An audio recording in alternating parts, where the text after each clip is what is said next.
전반기 각 가정 신방을 다 마치면서 제가 얻은 하나의 결론은 어느 한 가정도 문제가 없는 가정은 없다라는 것입니다. 이 가정은 행복할 거예요. 전혀 문제가 없겠지. 재산도 넉넉하고 좋은 차도 타고 또 큰 집에서 사니까 문제가 없겠지라고 생각이 되는 가정도 막상 집에 들어가서 대화 중에 또 기도의 제목을 내놓는 걸 보면 이 가정에도 아픔이 있구나, 문제가 있구나, 고통이 있구나, 그걸 알게 됐습니다. 정도의 차이는 있지만 크거나 작거나 모든 가정들의 모든 삶 가운데는 아픔의 문제들을 다 가지고 있는 것을 알게 됩니다.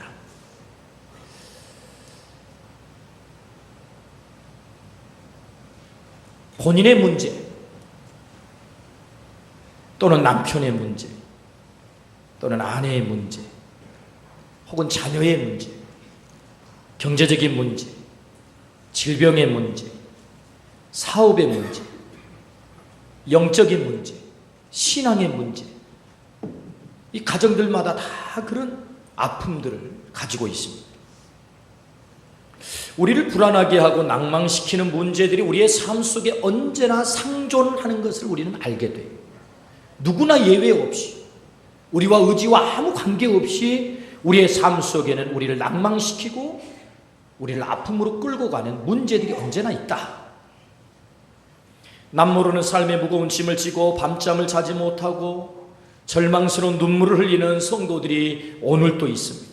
어쩌면 오늘 여기 앉아있는 우리 자신에게 해당되는 이야기일 것입니다.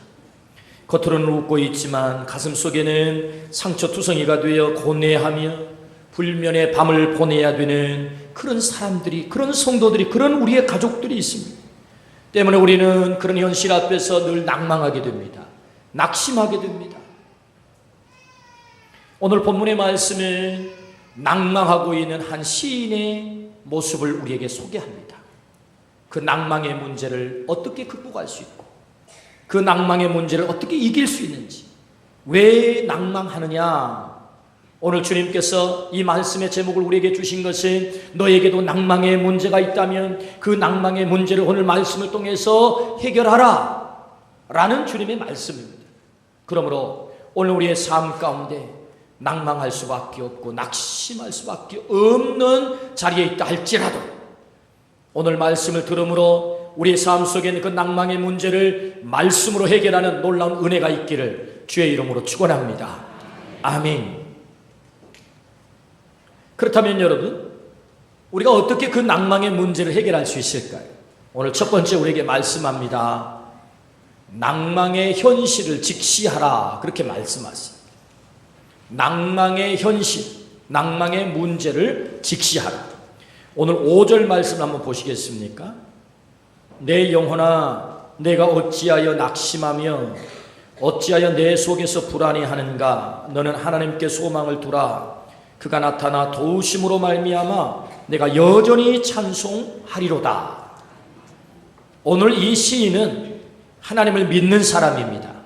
믿음이 있는 사람입니다. 하나님이 그를 사랑하고 있습니다. 그럼에도 불구하고 이 시인에게 어떤 현실이 있는 것입니까? 내 영혼아, 네가 어찌하여 낙심하며 어찌하여 내 속에서 불안해하는가?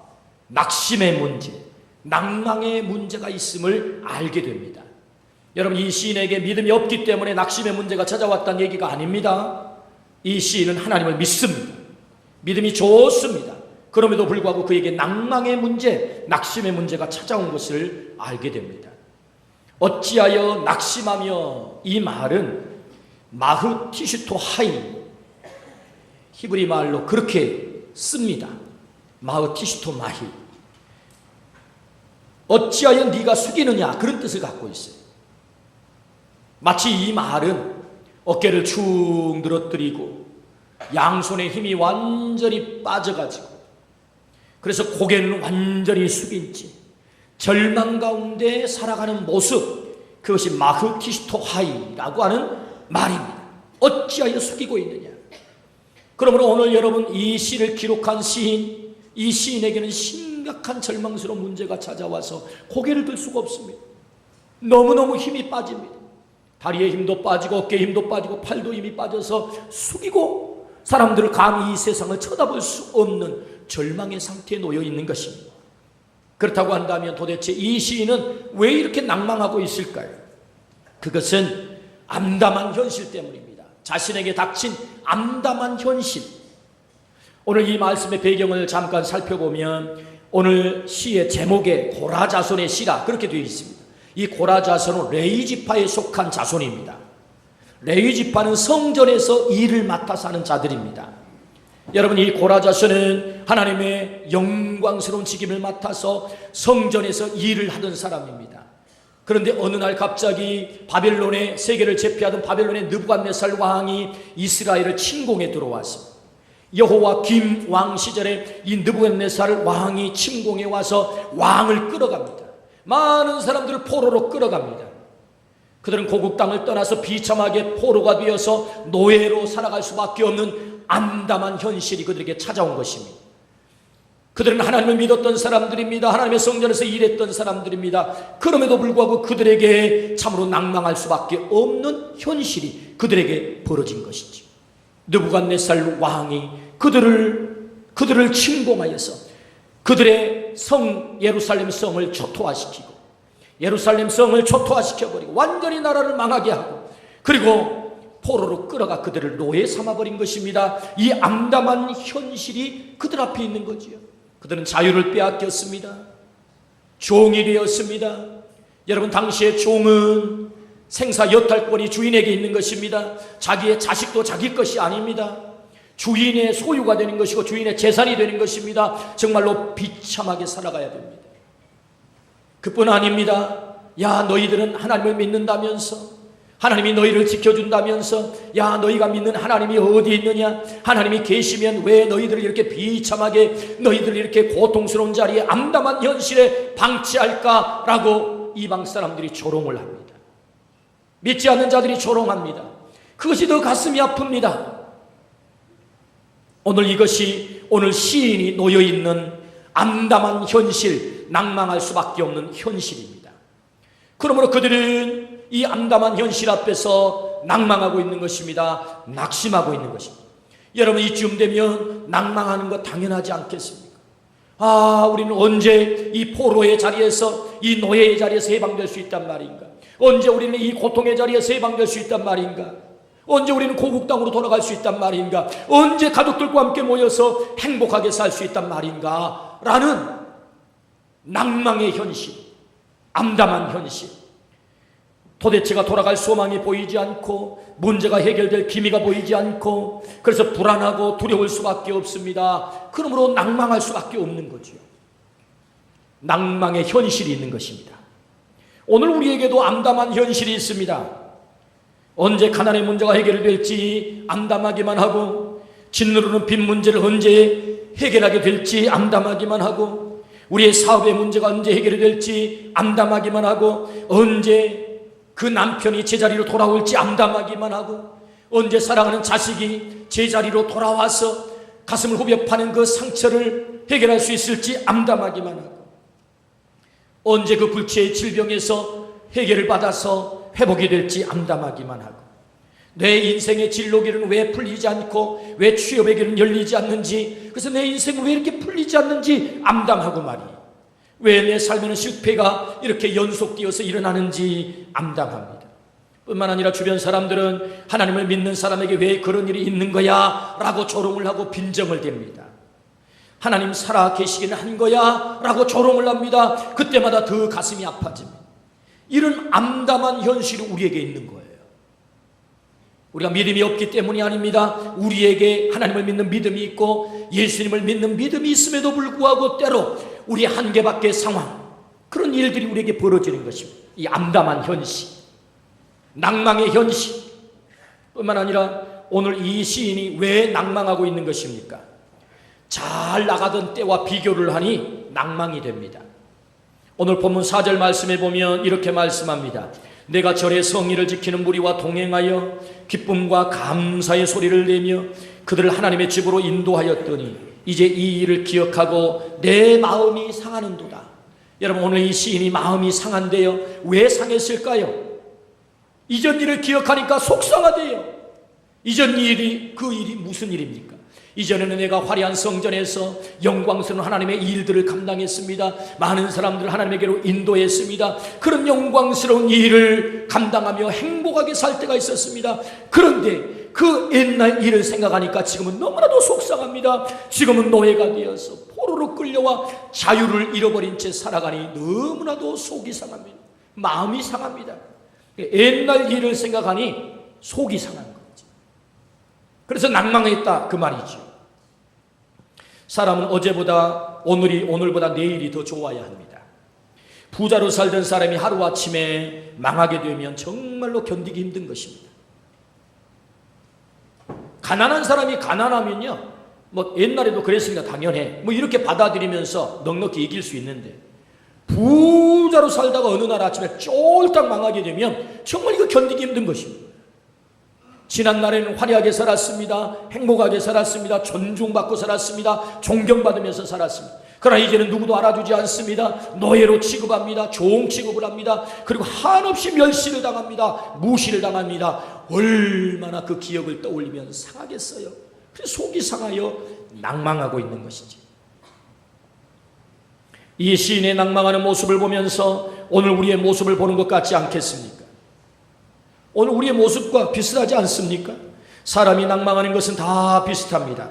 암담한 현실, 옛날과 비교하여 초라한 우리의 모습을 보면 우리는 다 낭망하게 되어 있습니다. 낭망하는 것은 어쩌면 당연할 것입니다.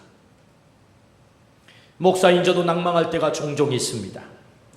목사이기 때문에 낭망하는 것이 이상하게 들릴지 모르겠지만 저에게도 사실은 낭망할 때가 있습니다. 언제 낭망합니까? 사랑하는 성도들이 중병에 걸려서 그래서 그 병으로부터 헤어나지 못하고 오랫동안 평상신세를 지고 있는 것을 보면 참 마음에 낭망이 됩니다. 하나님 언제 회복시켜 주시죠? 언제 고쳐주시죠? 사랑하는 우리의 가족들이 가정이 엉망진창이 됩니다. 가정이 깨집니다. 자녀들은 흩어집니다. 그런 가정을 볼 때마다 얼마나 가슴이 아픈지 모릅니다. 낭망이 됩니다. 경제적인 어려움 때문에 눈물을 흘리며 가슴을 치는 성도들이 있습니다. 도와는 주고 싶은데 도울 수 없는 그런 형편 속에서 그 가정들을 볼 때 낭망이 됩니다. 3년, 5년, 10년이 되어도 믿음이 성장하지 않는 성도들을 볼 때 정말 낭망이 됩니다. 하나님 언제 믿음이 성숙하게 될까요? 언제 예배 드리는 것을 걱정하지 않고 예배 현장에서 늘 볼 수 있을까요? 낭망이 됩니다. 그렇게 예를 썼는데도, 그렇게 사랑을 쏟았는데도 떠나가는 성도들이 있습니다. 정말로 낭망이 됩니다. 목사가 낭망하고 암담해지는 것은 이상한 것이 아닙니다. 믿음이 있는 사람도 낭망할 수 있습니다. 낭망할 수밖에 없는 현실이 찾아오기 때문입니다. 성경에도 보면 정말 믿음의 사람 엘리야가, 여러분 엘리야가 얼마나 믿음이 좋았습니까? 죽은 자도 살려냈던 그 엘리야, 저 갈멜산상에서 850대 1의 전쟁을 통해서 대승리를 경험했던, 하나님의 살아계심과 하나님의 전능하심을 경험했던 그 엘리야 말이에요.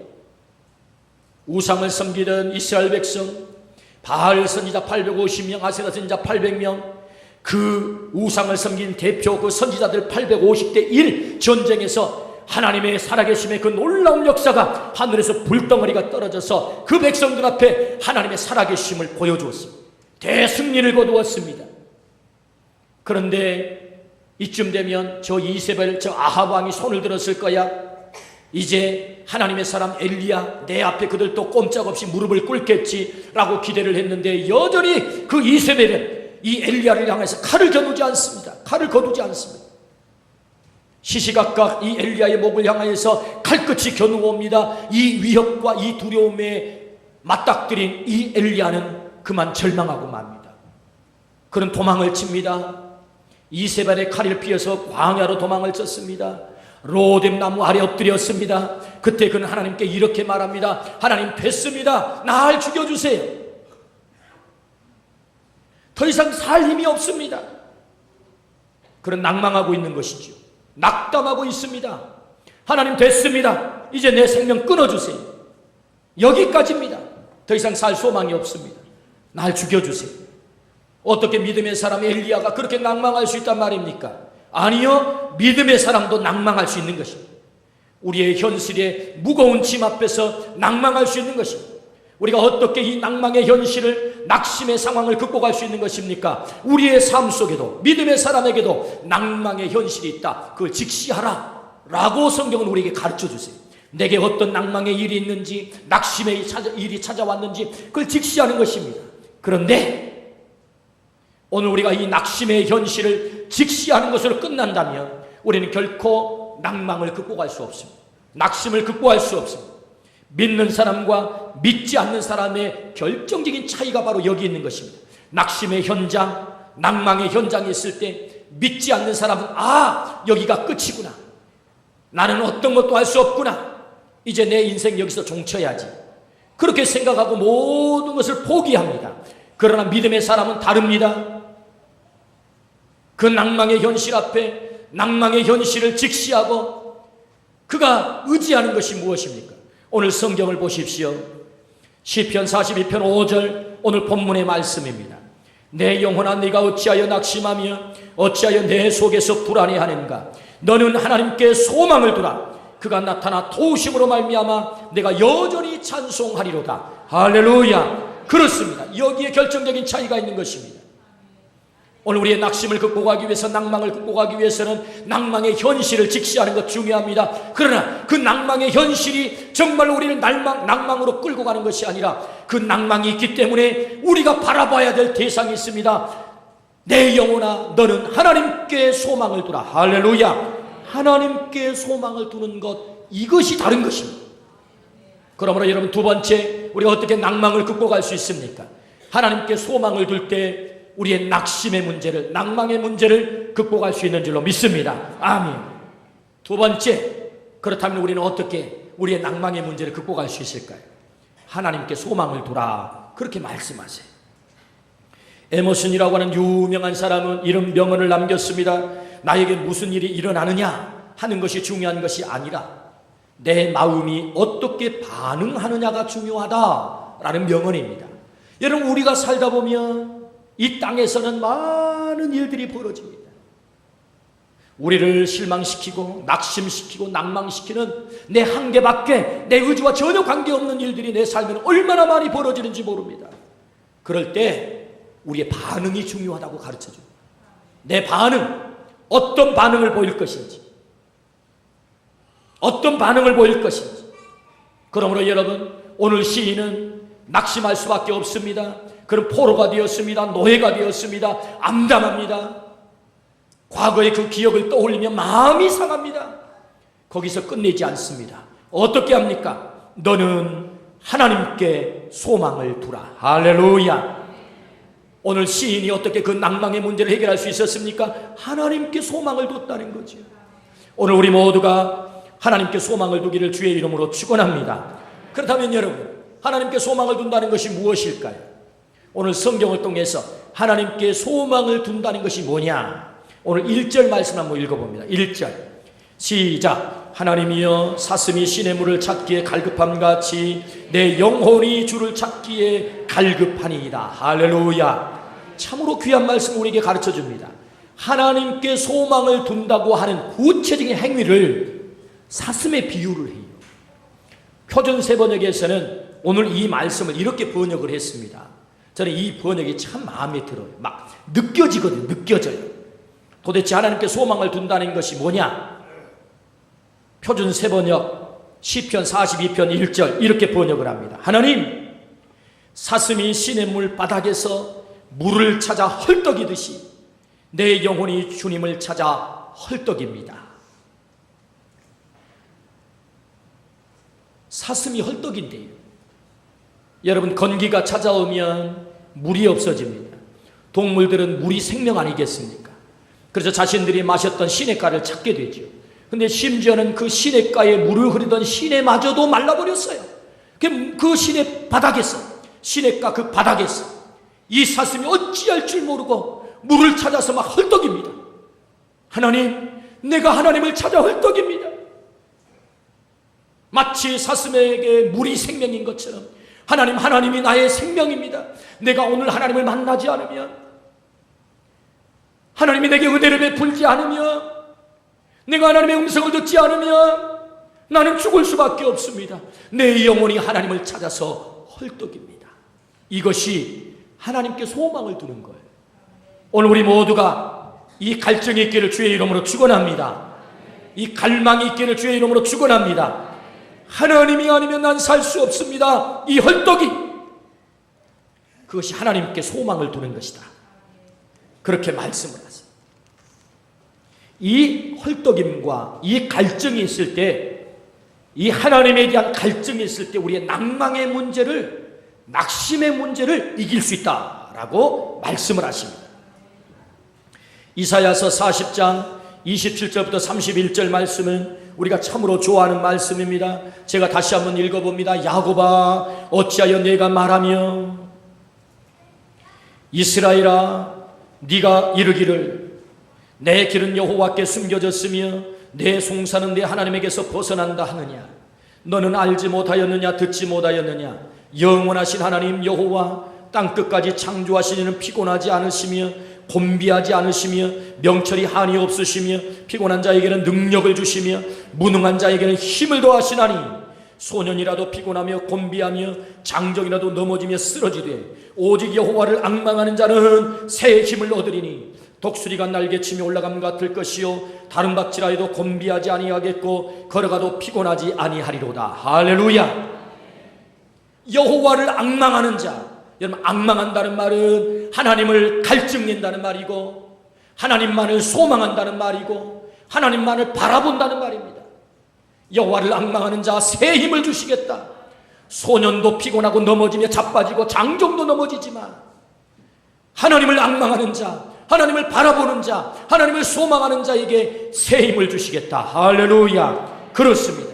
그러므로 오늘 말씀은 이렇게 말합니다. 내 영혼아, 너는 하나님께 소망을 두라. 너는 하나님께 소망을 두라.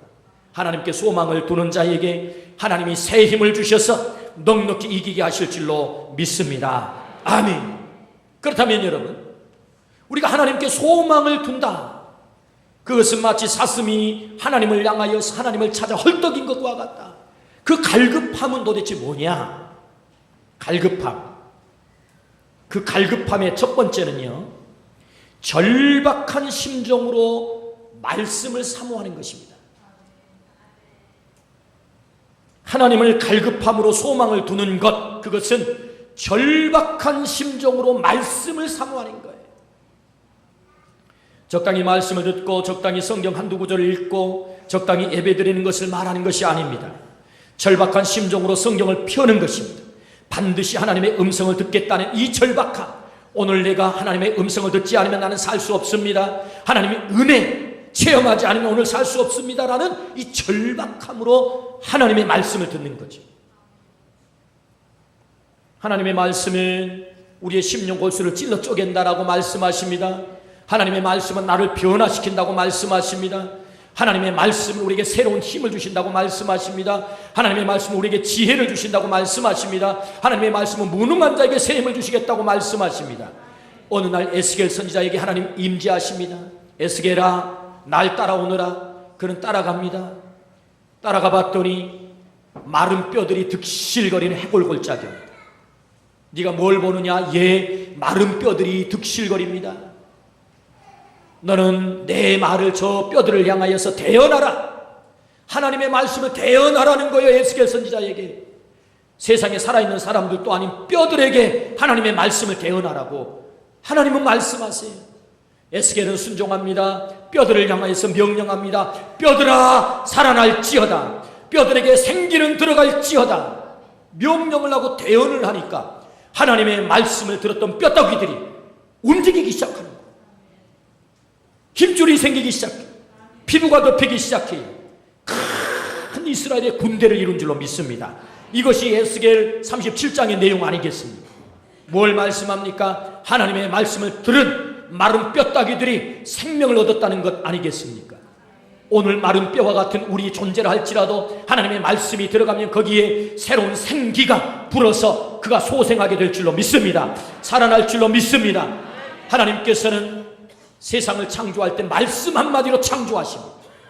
비다 있어라, 궁창아 있어라, 일월성신아 있어라, 동물과 새들아 있어라. 말씀으로 창조를 하세요. 우리 예수님께서 나사로를 살려내실 때도 무덤 앞에 가셔서 말씀합니다. 나사로야 나오너라. 말씀을 들었던 죽은 시체가 벌떡 일어난 줄로 믿습니다. 말씀이 회복이, 말씀이 소생이, 하나님의 말씀, 그 말씀을 듣는 심령들마다 소생하는 줄로 믿습니다. 아멘. 그러므로 여러분, 우리가 하나님의 말씀을 들으러 나올 때 우리가 사슴이 헐떡임과 같이 그 갈급함과 그 갈증으로 하나님 앞에 나와 하나님께 소망한다는 게 뭐예요? 하나님의 말씀에 대한 절박함. 하나님 그 말씀을 들을 때 내가 소생할 줄로 믿습니다. 하나님의 말씀이 나를 회복시킬 줄로 믿습니다. 그 갈증으로 나와야 된다는 거죠. 우리 예수님께서 하나님의 말씀을 전하면서 4가지 밭을 말씀하세요. 4가지 밭. 첫 번째는 길가와 같은 밭, 두 번째는 돌짝밭과 같은 밭, 세 번째는 가시덤불, 네 번째는 옥토밭. 결국 그 옥토밭에 떨어진 씨가 30배, 60배, 100배의 열매를 맺었다. 그런데 세 밭은 열매를 맺지 못했다. 하나님이 주신 이 말씀이 무슨 뜻입니까? 너희 마음. 여러분, 이것은 세상 밖에 있는 사람들의 얘기가 아닙니다. 오늘 여기 앉아있는 오늘 우리 자신에게 이 4가지 밭이 혼재되어 있는 것입니다. 어느 날은 길가와 같이 딱딱해져서 하나님의 말씀이 들어가지 않습니다. 어느 날은 하나님의 말씀을 듣기는 듣는데 마치 돌덩어리들이 득실득실거려가지고 내 지식이라고 하는 돌덩어리, 내 경험이라고 하는 돌덩어리, 교회에 대한 선이해. 교회는 틀려먹었어. 목사들도 별 볼 일 없어. 목사가 하는 설교란 다 그런 거지 라고 하는 목사에 대한 이미지의 돌덩어리가 내 가슴을 꽉 짓누르고 있는 것입니다. 그래서 말씀을 듣지 못하게 합니다. 말씀의 씨앗이 떨어져서 자란 듯 하다가 다 말라 시들어버립니다. 이게 뭐예요? 돌짝밭과 같은 밭입니다. 내 지식이라고 하는 돌덩어리가 꽉 차 있어서 하나님의 말씀을 도저히 들을 수 없도록 합니다. 하나님의 말씀을 들으면서 다 판단합니다. 아이고, 저 엉터리 없는 얘기 또 하시네. 저 말도 안 되는 얘기인데 뭐예요? 내 속에 경험이라고 하는 돌덩어리, 지식이라고 하는 돌덩어리가 하나님의 말씀을 듣지 못하게 하는 것입니다. 가시덤불이라고 하는 밭이 있습니다. 세상의 근심, 재리의 유혹, 걱정, 근심들이 꽉 차 있어서 몸은 여기 앉아있지만 하나님의 말씀은 자꾸 귓가로 지나가는 것입니다. 여기 와서 들어와서 박혀야 될 터인데 박히는 대신에 자 지나가는 것입니다. 주님이 왜 이 4가지 밭을 말씀하실까요? 우리의 마음의 밭은 이렇게 혼재되어 있다는 거예요. 그러므로 오늘 우리가 주님 앞에 말씀의 절박함을 안고 나와서 오늘 그 말씀을 내가 반드시 하나님의 음성으로 들어야만 내가 살 수 있습니다. 이 낭망의 문제를, 이 실망의 문제를 내가 해결할 수 있습니다. 그러므로 저의 마음밭을 옥토밭으로 기경합니다. 내 속에 들어있는 지식이라고 하는 돌덩어리가 하나님의 말씀을 듣지 못하게 한다면 그 돌덩어리를 제거합니다. 경험이라고 하는 것이 하나님의 말씀을 듣지 못하게 한다면 그 경험도 제거합니다. 내 근심과 염려와 그 재리의 유혹들이 하나님의 말씀을 듣지 못하게 한다면 그거 다 제거해서 내 마음의 밭을 옥토밭으로 기경하게 쌓으니 하나님의 말씀을 내 옥토밭에 떨어뜨려서 30배, 60배, 100배의 열매를 맺게 해 주십시오. 할렐루야. 그럴 때 우리의 낭망의 문제를, 우리의 낙심의 문제를 극복할 수 있는 것입니다. 그러므로 여러분, 사슴이 헐떡임과 같이 하나님의 말씀에 대한 갈증이 뭐예요? 말씀에 대한 절박함. 내가 오늘 이 말씀을 듣지 않으면 나는 살 수 없습니다. 오늘 이 갈증이 있기를 주의 이름으로 축원합니다. 아멘. 제가 영락교회에서 사역을 할 때 개유찬이라고 하는 학생이 있었어요. 제가 2년 동안 재수생반을 했어요. 재수생들만 모아가지고 대학 입시에 실패한 낙방한 애들만 모아가지고 모아서 이렇게 걔들을 가르치는 거예요. 근데 무려 70명이 모였어요. 참말로 재수생이 많아요. 그래가지고 아이들이 여러분 재수를 할 때 목숨을 걸고 공부를 하잖아요. 주일날이면 여러분 늦잠 자고 싶을 거예요. 공부가 중요한 때이잖아요. 예배보다 더 중요한 공부를 그들이 해야 될 거 아니겠습니까? 그럼에도 불구하고 이 재수생들이 오전 9시가 되면 꾸역꾸역 모여듭니다. 70명까지 모여들어요. 이 개유차는 아이도 피곤하긴 하지만 그래도 예배를 드려야지. 재수를 하면서 열심히 예배를 드렸어요. 그래가지고 시험을 봤습니다. 합격했겠습니까? 못했겠습니까? 또 낙방. 재수를 했습니다. 예배를 잘 드렸습니다. 그래도 또 낙방을 했어요. 얼마나 실망이 되는지. 너무나도 상심이 되어서 이대로는 살 수 없다. 오늘 마지막 예배 드리고 내 인생 정리해야지. 이런 마음으로 예배당에 왔어요. 오늘 이 예배 드리고 내 인생 오늘 종친다. 이 마음을 가지고 예배를 드리는데 마지막이라고 생각하니까 마음에 막 절박함이 생긴 거예요. 간절함이 생겨요. 근데 그날 제가 전했던 말씀이 어떤 말씀이냐면 저는 다 잊어버렸지만 이제 나중에 그 친구가 와서 얘기를 했기 때문에 제가 알게 되는데 그날 제가 어떤 말씀을 전했느냐 하면 때로 나의 실패가 하나님의 성공일 수 있고 때로 나의 성공이 하나님의 성공이 아닐 수가 있다 라는 메시지를 제가 그날 전했다는 거예요. 때로 나의 실패가 하나님의 성공일 수 있고 때로 나의 성공이 하나님의 성공이 아닐 수 있다. 우리는 이렇게 착각할 때가 많습니다. 내가 성공해야 하나님도 성공한 거라고 착각할 때가 있어요. 내가 실패하면 하나님도 실패한 거라고 착각할 때가 있어요. 그렇지 않습니다. 때로 내 실패가 하나님의 성공일 수 있고 때로 내 성공이 하나님에게는 성공이 아닐 수가 있어요. 오늘 실패했다고 결코 좌절할 이유가 아닙니다. 이 아이에게 가슴 속에 이 말씀이 팍 꽂힌 거예요. 이 말씀을 듣고 보니 내가 재수를 해서 낙방을 해 실패를 했지만 내 인생 종칠 수 없다. 다시 도전하고 싶은 마음이 막 생긴 거예요. 그래, 다시 도전을 해서 1년 후에 결판을 짓자 생각을 하고 또 주일마다 열심히 나와 예배를 드리면서 공부를 열심히 했어요. 저는 그리고 그 시험 결과를 보지 않고 이제 교회를 다른 교회로 부목사로 부임을 하게 됐어요. 어느 날 몇 명의 친구가 저희 집을 찾아왔어요. 그 가운데 개유차리 있는 아이가 온 것입니다. 그리고 저에게 무릎을 꿇으면서 인사를 하면서 목사님 너무 감사해요. 뭐가 그렇게 감사하냐? 목사님 그날 저에게 그 말씀을 전해주지 않았다면 저는 이 세상 사람 아닐 것입니다. 내가 무슨 말을 했는데 목사님이 그날 이런 말씀을 하셨습니다. 때로 나의 실패가 하나님의 성공일 수 없고 때로 나의 성공이 하나님의 성공이 아닐 수 있다. 그 말이 그 말씀이 제 가슴에 꽂혔습니다. 그래서 제가 다시 용기를 얻고 도전을 해서 제가 서울대 의대에 합격했습니다. 할렐루야. 지금은 암 전문의가 돼서 열심히 의사로 활동을 하고 있습니다. 하나님의 말씀이 꽂혔다는 거죠. 절박한 마음으로 하나님의 말씀을 들을 때 마치 사슴이 시냇물을 찾아 헐떡인 것처럼 하나님의 말씀 그 한마디가 내게 오늘 들려오지 않으면 나는 죽을 수밖에 없습니다. 그 절박함과 간절함으로 사모하여 나갔을 때 하나님께서는 그 아들을 그 학생을 회복시켜 주신 줄로 믿습니다. 아멘. 그렇습니다. 우리가 어떻게 우리의 낭망의 문제를 이길 수 있을까요? 어떻게 극복할 수 있을까요? 여호와께 하나님께 소망을 두라. 소망을 둔다는 말은 절박함으로 하나님의 말씀을 사모한다는 것입니다. 오늘 우리 모두가 하나님의 말씀을 절박함으로 사모하기를 주의 이름으로 축원합니다. 아멘. 두 번째, 갈급함으로 하나님께 소망을 두는 것은 들어줄 때까지 끈질긴 기도를 하는 것을 말합니다. 들어줄 때까지 끈질긴 기도. 갈급함이 있는 사람은 쉽게 포기하지 않습니다. 하나님은 우리에게 기도에 대해서 말씀하실 때 항상 무시로 쉬지 말고 기도할 것을 말씀하십니다. 주님께서 기도에 대한 교훈을 가르치시면서 두 가지 비유를 해주세요.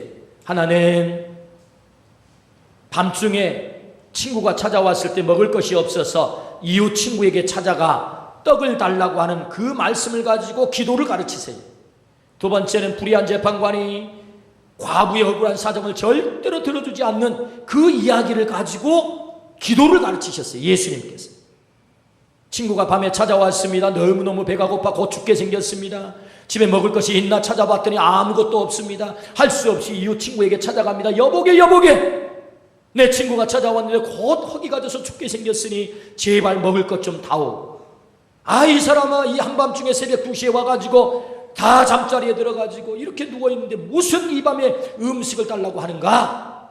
가게 줄 수 없네. 이 친구는 돌아서지 않습니다. 계속 문을 두드립니다. 그러지 말고 음식 좀 주게. 언제까지 두드렸겠습니까? 줄 때까지. 성경은 이렇게 말씀합니다. 벗됨을 인하여 주지 아니할지라도 강청함을 인하여 주리라. 하나님은 우리에게 기도할 때 이렇게 기도하라고 말씀합니다. 강청하라는 거지요. 끈질긴 기도를 하라는 거지요. 언제까지요? 들어줄 때까지. 그래서 이 비유를 하신 다음 예수님께서 기도의 결론을 이렇게 내리세요. 누가복음 11장 9절부터 10절 말씀.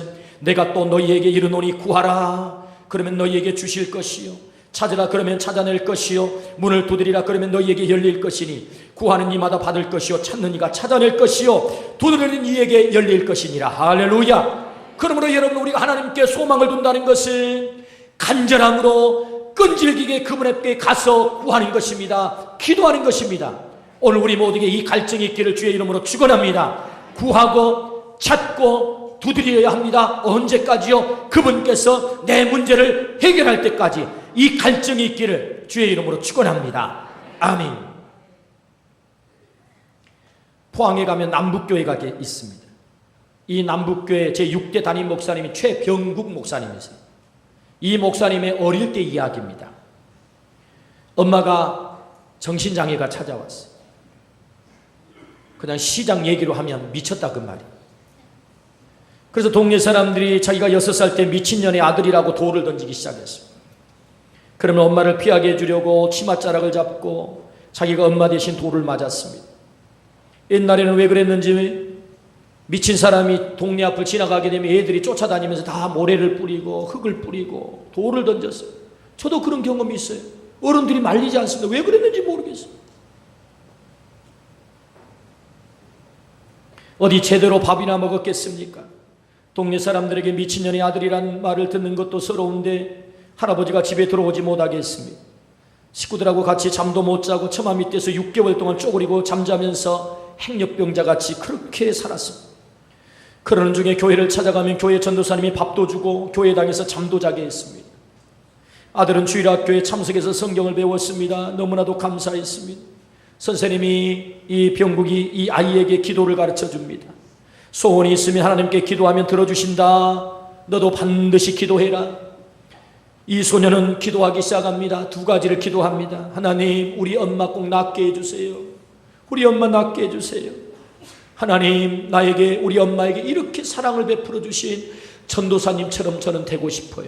꿈꾸기 시작합니다. 나도 저런 전도사님처럼 되고 싶습니다. 기도를 하기 시작해요. 그러나 안타깝게도 그 어머니는 돌아가시고 맙니다. 소녀는 너무나도 슬펐습니다. 그 낙담스러운, 그 낭망스러운, 절망스러운 상황에서 소녀는 계속해서 교회에 출석을 했습니다. 전도사님처럼 되게 해달라고 그는 계속 기도했습니다. 기도한 대로 30년이 지난 후 그 소녀는 훌륭한 목사님이 되셨어요. 포항 남북교회 담임 목사님이 되셨습니다. 끈질긴 기도, 하나님에 대한 갈증, 하나님에 대한 소망, 제가 오직 바라볼 수 있는 분은 하나님 한 분뿐입니다. 하나님을 향하여 그 소망을 가지고 나아갔을 때 하나님께서는 이 소년의 기도를 들으시고 응답한 줄로 믿습니다. 하나님에 대한 갈증, 그 갈증은 오늘 절박한 심정으로 하나님 제게 말씀하십시오. 그 말씀이 제 양식입니다. 그 말씀이 제게 생명입니다. 그 말씀을 사모하는 절박함이 마치 사슴이 시냇물을 찾아 헐떡이는 것과 같고, 뿐만 아니라 하나님께서 내 문제를 해결할 때까지, 내 기도를 들어주실 때까지 끈질긴 기도, 그 기도를 포기하지 않는 그 간절함, 그것이 하나님께 소망을 두는 것이다 라고 우리에게 말씀하십니다.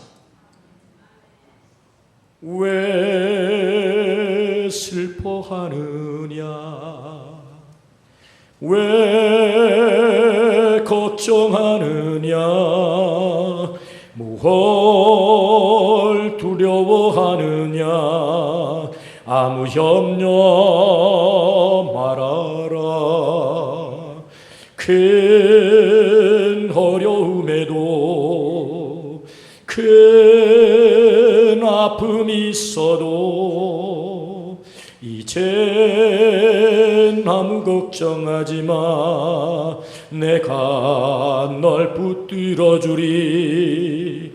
내가 너와 항상 함께 하리라. 내가 너를 지키리라. 실망치 말고 나를 보아라. 나는 너의 하나님이라. 할렐루야. 우리에게 슬퍼할 수밖에 없는 문제, 낭망할 수밖에 없는 문제 있습니다. 그러나 오늘 우리는 하나님을 믿습니다. 하나님은 나의 도움자가 되실 것입니다. 내 영혼아 하나님을 소망하라. 주님이 말씀하십니다. 오늘 우리의 삶 가운데 어떤 낭망의 문제가 있다 할지라도 하나님을 바라보고 하나님을 소망하여 오늘 절박한 마음으로 하나님의 말씀을 사모하고 오늘 끈질기게 그분 앞에 나아간다면 반드시 하나님께서는 우리의 낭망의 문제를 해결할 줄로 믿습니다. 아멘.